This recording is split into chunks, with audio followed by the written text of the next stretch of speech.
Hello and welcome to today's session. My name is Madhur Singh and we will be talking about a very interesting topic, that is getting your masters from the US. Now, this particular topic has a very complex sort of terminology. Why is that?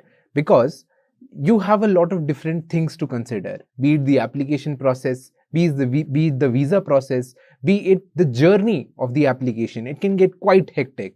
Now, I am here to demystify all these different aspects and make your journey more easier in terms of your applications of masters in the US. Now, if you have any doubts in the session whatsoever, you can put it in the chat box below and my team would be more than happy to answer all your queries. So without any further ado, let's get started with the session. So first up, let's look at what is the agenda for the session.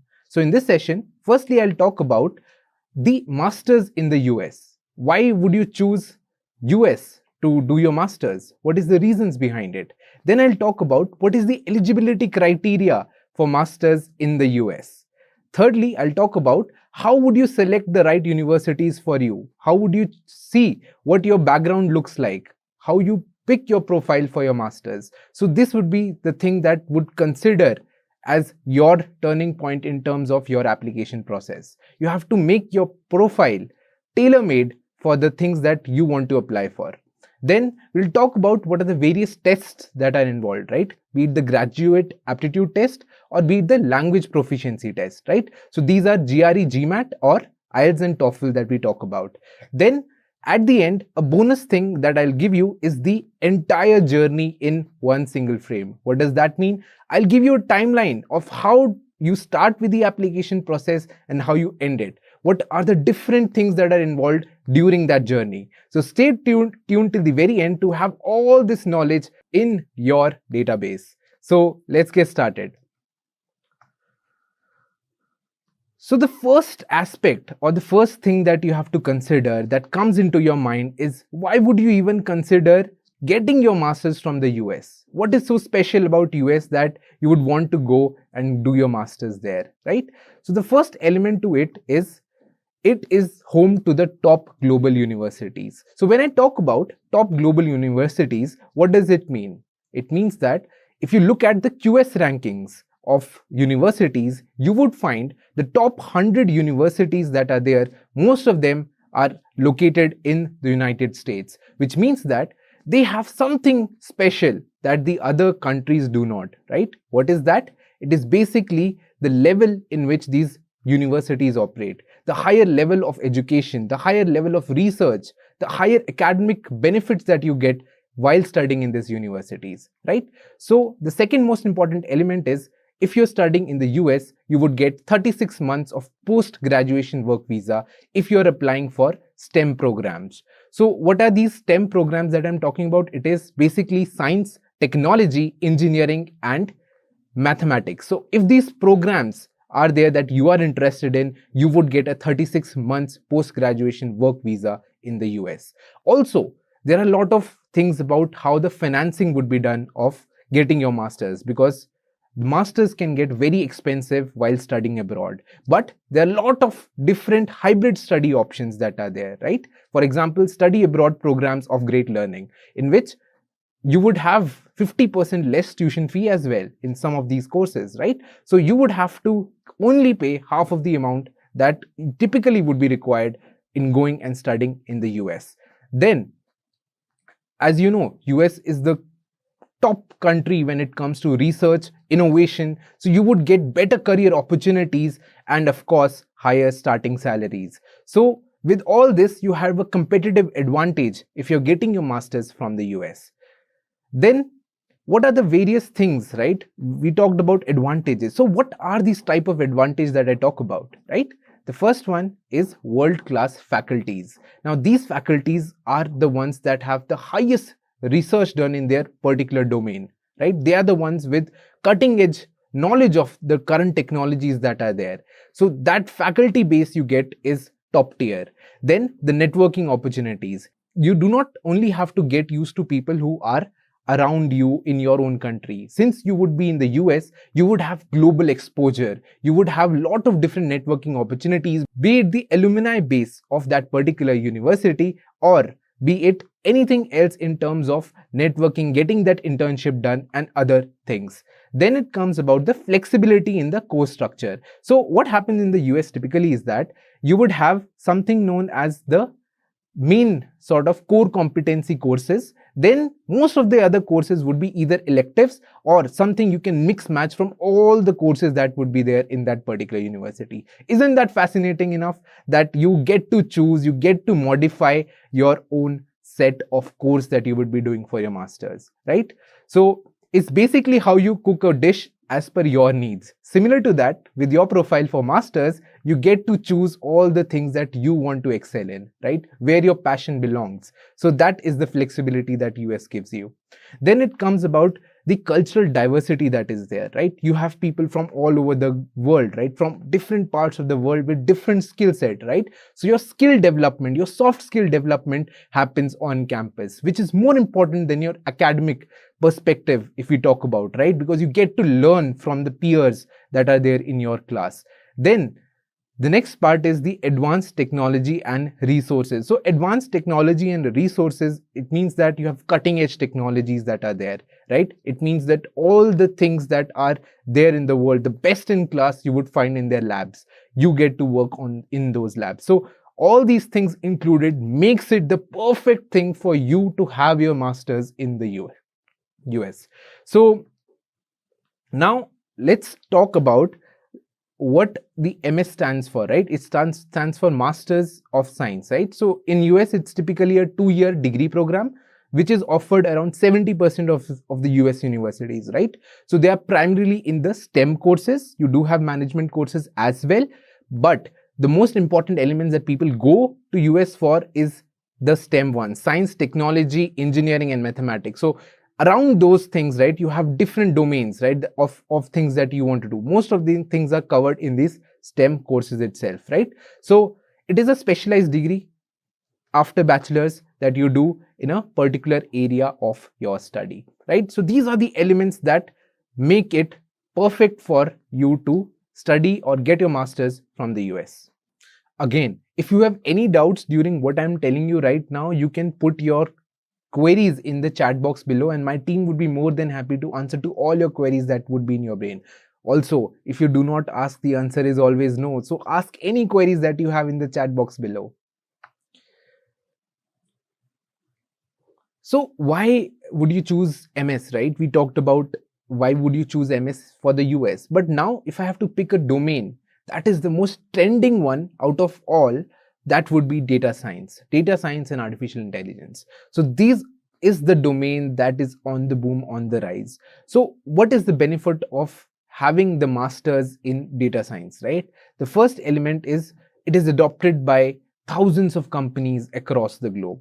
Number one, you're doing masters in the US. Number two, you're doing it in the domain that is at the highest possible thing that is there out there, right? Data science and artificial intelligence. Now you can see companies like big Fortune 500 companies, be it Amazon, Deloitte, Google, Alphabet, Microsoft, Walmart. So all these big companies, big names, they hire primarily from the US with very high starting salaries. So you can imagine if you're doing your masters there, how incredible it would be to build your profile, to build your career, right? Getting into all these big companies, big Fortune 500 companies would give a big boost to your profile. So in that case, it is adopted by thousands of companies across the globe. Now, data science, right? Data science is the domain, right? We as humans are creating data on a day-to-day basis. There is always a need for someone to manage that kind of data, to make informed decisions out of it, right? And you could be that person to make those informed decisions by analyzing the data. That's why data science plays a key and crucial role when it comes to having your masters done in that domain. Then is high paying jobs with constant requirements. Now, in that case, the jobs that you would be getting out of your masters, it would be high paying. It would be with something that you would have domain expertise in. That's why getting those things done is very, very crucial. Then we talk about trending career path for the decades ahead. Now, the career path that you've chosen as data science is always in the upward direction, right? All the businesses that are run around the globe would require data science in some way or the other. So getting your masters in that becomes increasingly important, and also you would have a security in your mind that you have something that will be benefited even throughout your life. So that is why it's very important to have your masters done in something that is forever green, that is data science. Then the exposure you would have, right? In this particular domain, if you do, you would have diverse exposure to a lot of things, right? So the data you would get, right, it would have a lot of different meanings, and you are the person who's deciphering it from the level 0 to level 10. So you get to choose what you think, how you can modify that data and make the informed decisions. That's why data science is the domain. Now, the crucial aspect to think about is that what is the eligibility criteria for MS in the US, right? What are the things to take care of, whether you are either eligible to apply or not, right? So all these things you have to think about. So in that case, the first would be you would have a bachelor degree, right? 4 years of engineering or the BS in undergraduate. So you would need to have 4 years of engineering if you're applying to the STEM courses. So in that case, this becomes your number one eligibility criteria, right?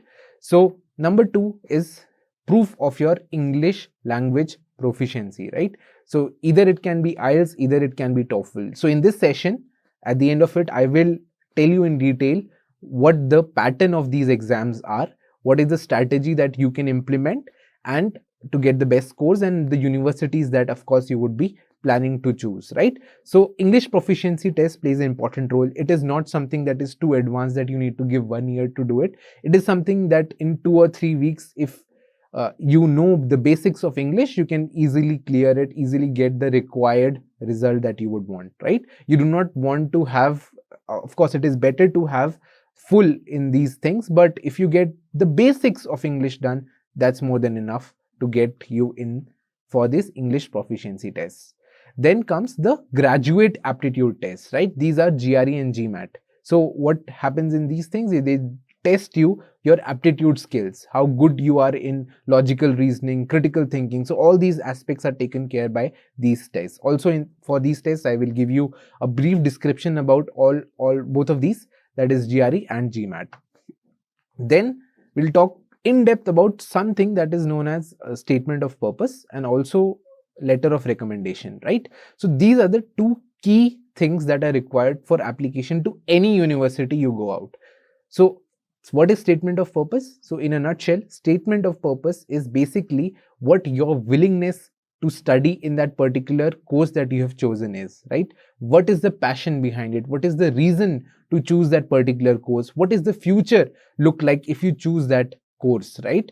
In that particular domain, right? How does the things, right? Let's say if you are 24 years old, you have 1 year of corporate experience, you just did your undergrad, and so what are the things that you did undergrad in? That is one thing that would build your profile. Also throughout these years, how have you gained interest in that particular course? That is also something that the universities take in account when they are shortlisting the candidates for their master's program. So you have to make sure that your statement of purpose is in line with what you do currently and also what your interest lies in, right? So you need to build your profile in such manner that it showcases the best out of you. Then comes letter of recommendations, right? These are either from, let's say, the current company that you are working in, or if you are just a fresher out of college, all the professors that you are, right? 2 or 3 professors that are there, you can get the LORs from them. Now, in that case, you have to make sure, for example, if you're applying for data science one, make sure to have something or the other LOR from someone who has something related to research paper in data science field, or in general a faculty of computer science or or data science in general. So basically it is preferred to have it in that way. If you do not have such things, then any of the best teachers that you had, let's say preferably head of department, if you have that relation with that head of department, you can get those LORs from there, because that would also boost the application when it comes from an authority. So have that thing done. So if you are from, let's say, from electronics background,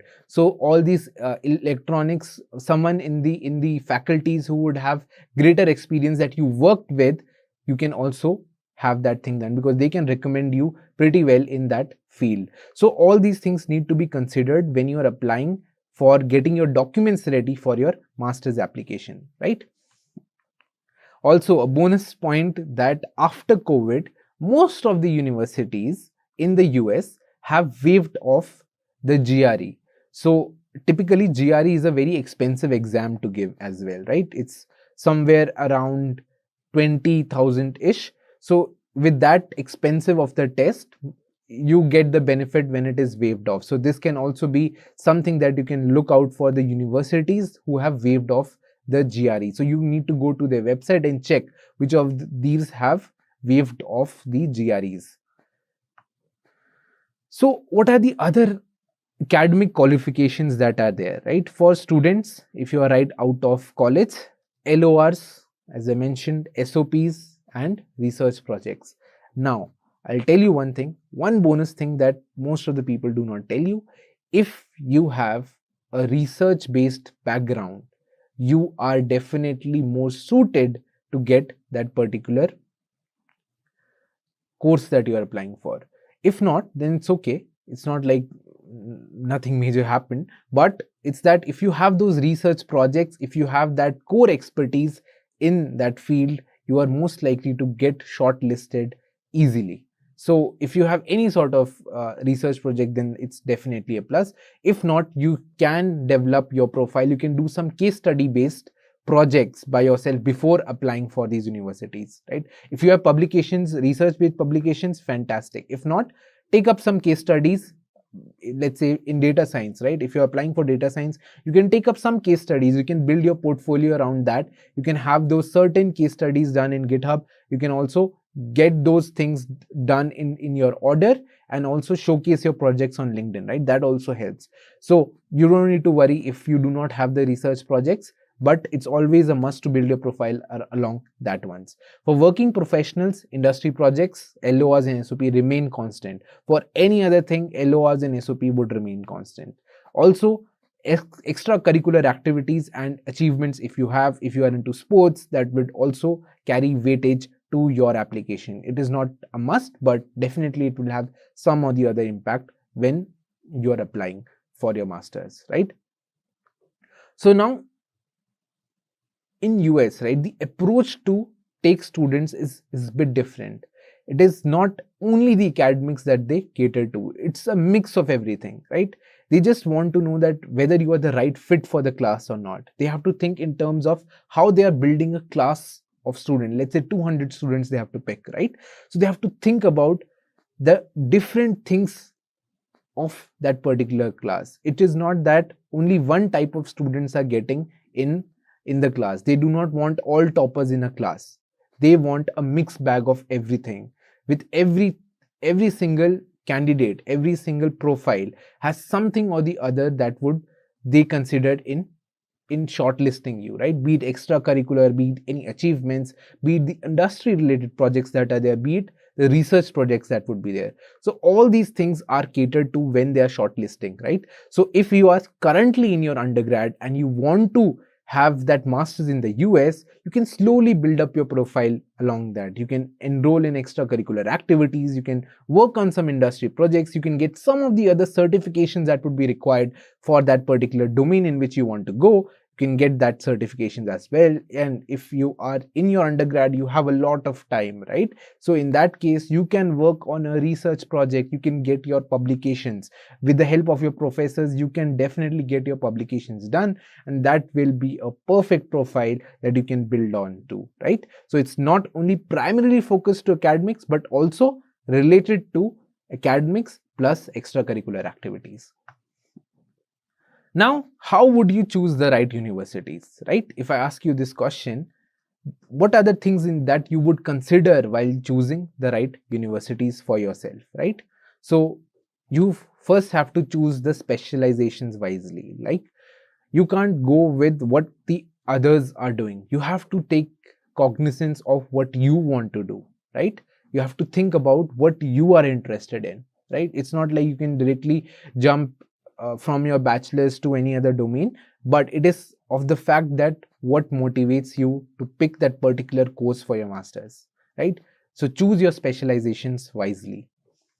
Then check the university rankings, right? So what I would suggest you, that if, depending on your profile or interest, you would have colleges that are top ranked, let's say Stanford, Harvard, or let's say MIT, or different other colleges, right?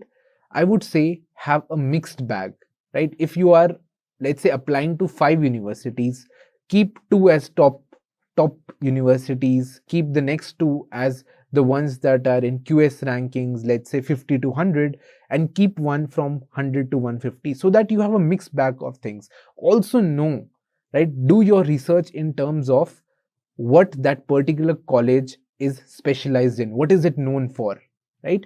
So in that case, you would have the best idea of what type of college you would want to go, right? It is not that some of the departments of some colleges are really good, really outstanding. So you can also look at for such departments that are in news, that are ranked department wise, right? You can go to the web and check what are the rankings department wise. As a university, we all know, okay, Stanford, Harvard, you have MIT, all those things. But when you have to look at what you're interested in, look at the department wise rankings as well. Where does your department of that particular university rank?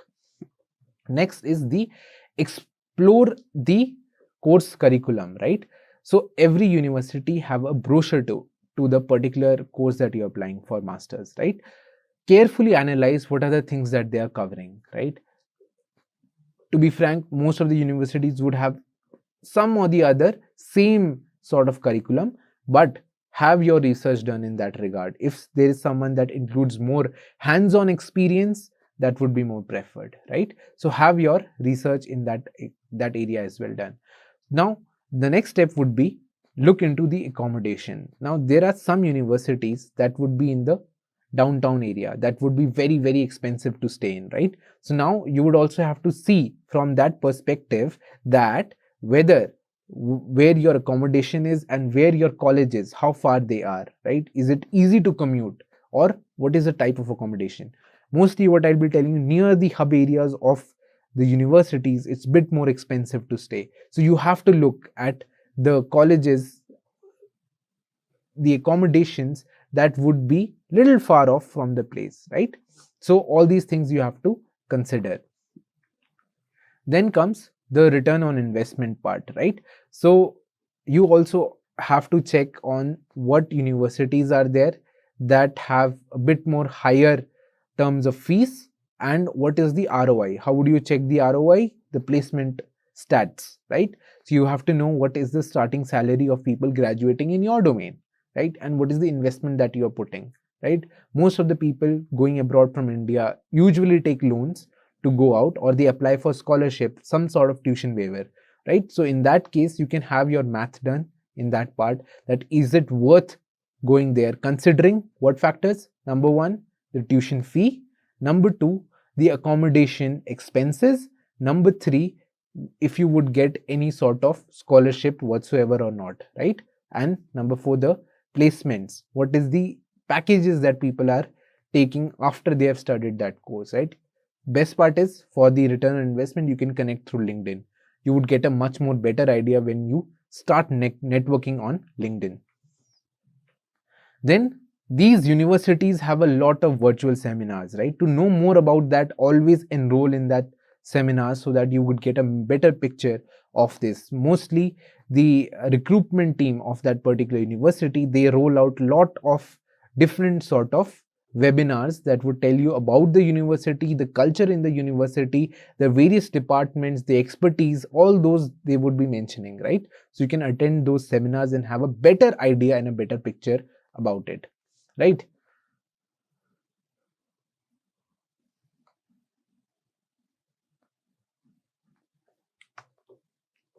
Next is we'll talk about preparing for GRE, right? We talked about the graduate aptitude test. So the first one is the GRE.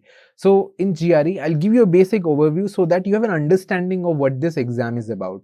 So as I mentioned, they tend to check your logical reasoning skills, the critical thinking ability, right? So they have 3 sections: analytical writing, verbal reasoning to know about how your English understanding skills are, then the quantitative reasoning. So these are the 3 sections, and this is a test. So recently, last year, they have just upgraded their format, right? First, it used to be around 3.5-4 hours long exam, but now it just takes 2 hours to finish the exam. The total score, right? Total maximum possible score is 340, right? So you have to think in that regard. I'll tell you what the universities prefer after giving you a bit of a detail of the sections. So the first one is an analytical reasoning writing. So in that case, what is that? It has one section, one task, 30 minutes, right? You just have to write on one particular aspect. 30 minutes is the time that is given. Then is the verbal reasoning section, in which you have reasoning questions, that is 27 questions. 31 minutes is the time that would be allotted. Quantitative reasoning skills, in which you have 27 questions and 47 minutes would be allotted for that particular section, right? Now, when I talk about the score, 340, if you're aiming for a top college, right, this is not the only factor that they consider, but a safe score would be anything to something 326 plus. This should be a must. 330 plus is excellent. If you get 335 plus, that's also more than excellent. But if you get anything about 326, that's very good for a top college. For any other college, 305 above is good, right? Then comes the second graduate aptitude test, that is GMAT. Now this is more primarily for the MBA colleges that are out there in the US. Now the fees of MBA colleges generally is very, very expensive, right? So you have to think in that regard, how are the options that are there, right? You have study abroad programs from India, in which you have hybrid model setting as well, right? For more such information, you can go to Great Learning's website, study abroad. You can search for it. You can know what are the things that are there, right? If you have any queries, you can put in the chat box below to get more on this one. Then you have GMAT, which stands for Graduate Management Admission Test. So it's basically a standardized test used primarily for the admissions into the graduate business and management programs, such as MBA programs. So you would get a more bigger picture of it, GMAT, when you are looking for a management school, a management sort of degree that you want to get, right? So this would be the exam that you would want to get, right? You also need to check that some of the colleges, management colleges, also take GRE. So you can check in their website that whether they take only GMAT or GRE is also okay, because most of the colleges now is also comfortable with GRE. So you can have your research done. It helps schools evaluate the readiness of the applicants for the academic rigors of the program and provides a common metric to compare applicants from the different diversity backgrounds, right? It's always good in the class of MBA also that they consider is a diverse background, right? That makes the entire discussions in those class much more fruitful, and the students can benefit out of it, right? So if you get selected in that, you are in good hands. Don't worry about it. So the format, they have essentially 4 different sections. First one is quantitative section, in which you have the data sufficiency and problem solving questions. So 62 minutes, around 31 questions that you have to nail. Then the verbal section, it has primarily 3 parts: reading comprehension, critical reasoning, and sentence correction, right? 65 minutes will be there, 36 questions you would have to answer. Then is the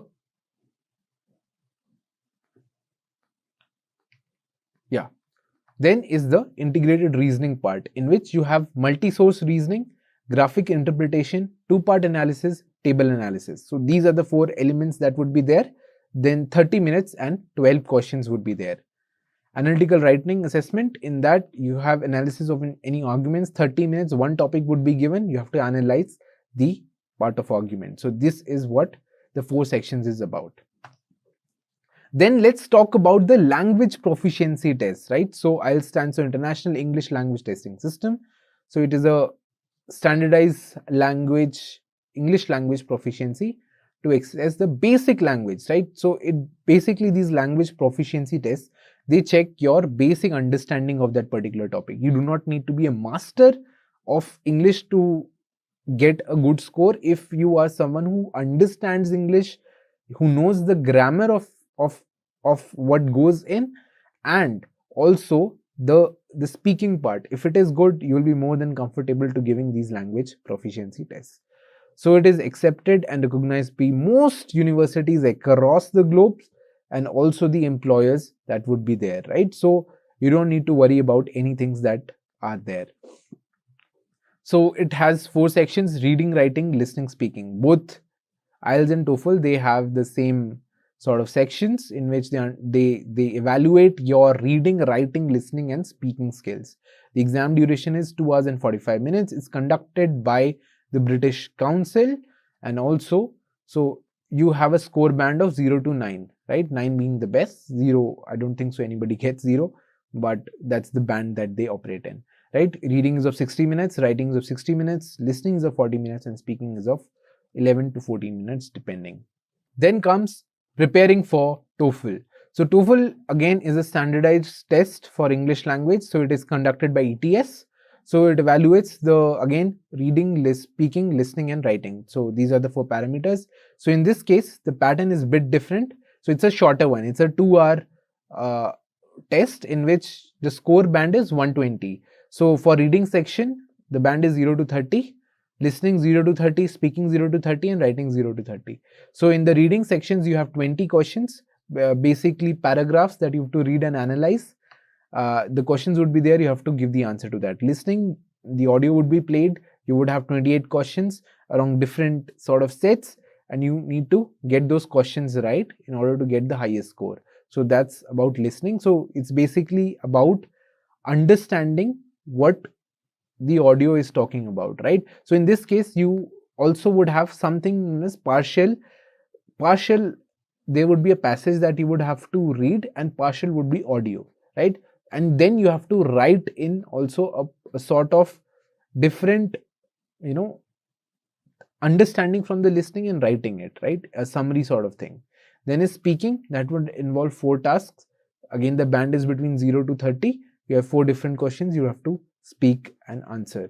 Then writing, again there will be 2 tasks, 2 different things, that topics that you have to write about. So that is again 0 to 30 is the band of the score, and 2 tasks would be there. So essentially it takes around 2 hours to finish this course from the start. So to complete this test, 2 hours is the thing, and it also depends on how much time you're taking. If you're quickly moving on, it can get finished before that as well. So as the bonus, what I wanted to talk about here is the applicant's journey. Now, this is something that you can visualize and declutter a lot of things that are happening. What to do when, what are the different elements, financing, visa process, what are the documents. So all this in one place I wanted to show you, so that you get a clear picture of how this journey would go on, right? So the first one is choosing the right university. It always starts with shortlisting the universities that are there. So in my regard, what you should do primarily is make a list of all those colleges that are there in the domain that you have picked, that are the ones that are on the top, right? Then again, 20% select the ones that are the top, get those 60% of the ones that lie in the band of top and not so good. So the medium band, right, have most applications in that regard. So as I mentioned, if you're choosing 5, 2 should be from the top, then 2 from the colleges that are QS rankings 50 to 100 sort of things. That then it would be about 1 or 2 applications you can apply for the ones that are not so popular colleges, and you can have that mixed blend of application done, right? So do not do the mistake, because all the top colleges have very short intake, right? It has a very small number of people that they select. So in that case, in that scenario, do not make the mistake of applying to all the top colleges at once, right? Have a mixed bag of applications is what my suggestion to you would be.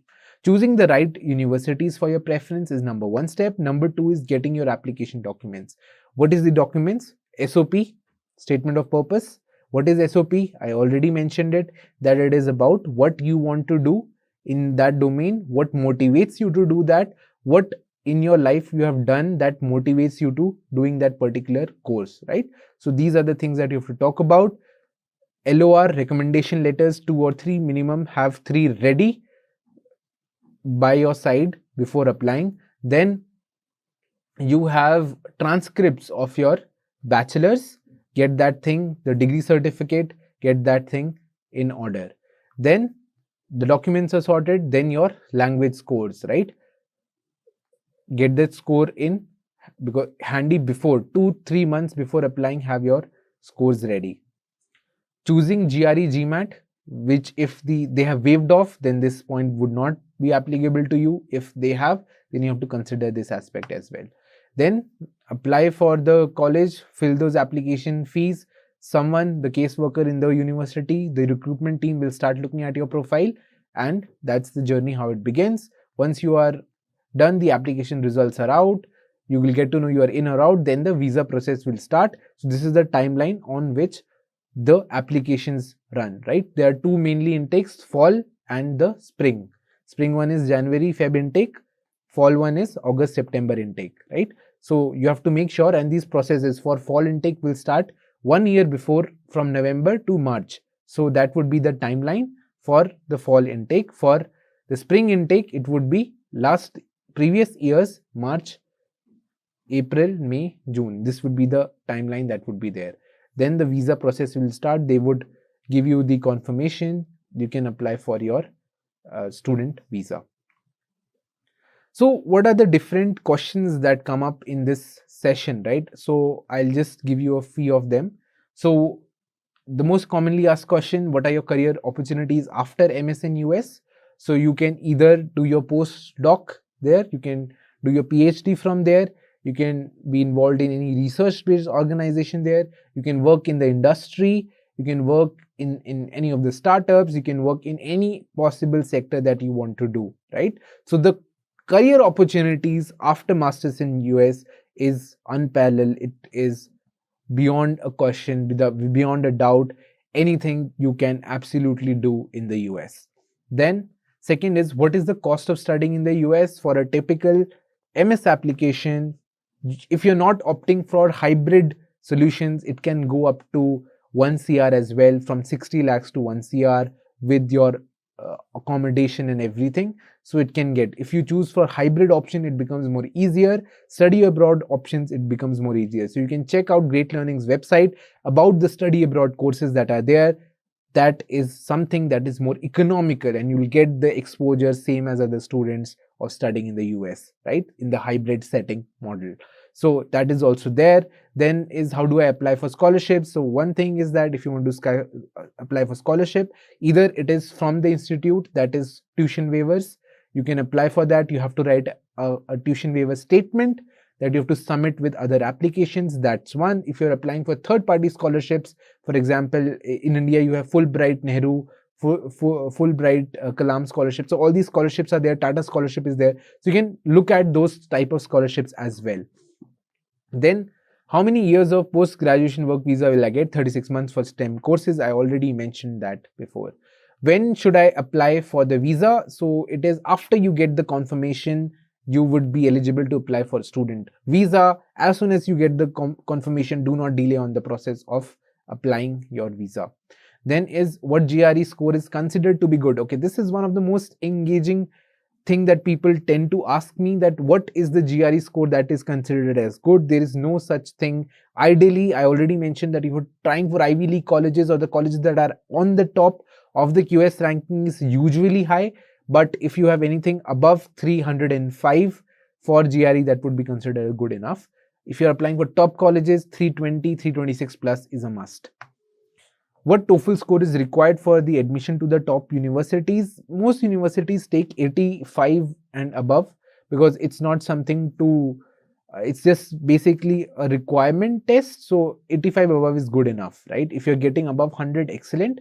But most of the universities have it between 85, 100. That's the range that they keep. What is the minimum experience required for the admission to the top university? So, see, experience is something that is not really accounted for. Your years of research is mainly what they look at.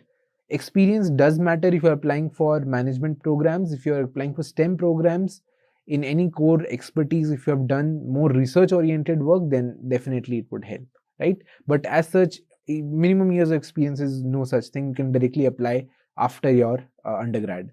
So that does not matter as such. If you're applying for your GMAT, your MBA applications, there is a thing in which you would have minimum number of work experience, but STEM courses, no work experience as such. Minimum criteria for CGPA, again, this is a question that most people ask me, that okay, I'm studying in XYZ college, I'm in third year, I have a bit of low grade, what should I do, what is the thing? So CGPA is something that if you have something above 7, that's good enough to get an admission to some universities in the US. If you are applying for top, of course, they would want a higher sort of ranking in terms of CGPA. So above 9 for top universities, above 8.5 for top universities is good enough. 7 and above for most good colleges in the US is good enough. So you do not need to worry much about that fact as well. But if you are in college and you know that you have in 7 something in 7s, then try getting it in the last year, try getting good scores. That would really help the cumulative score a bit more. So this was the session about getting your masters in the US. Again, if you have any queries, put them in the chat box and my team would be more than happy to answer to all your queries. Hope I decluttered most of the aspects of this. Stay tuned to Great Learning for more such interactive live sessions.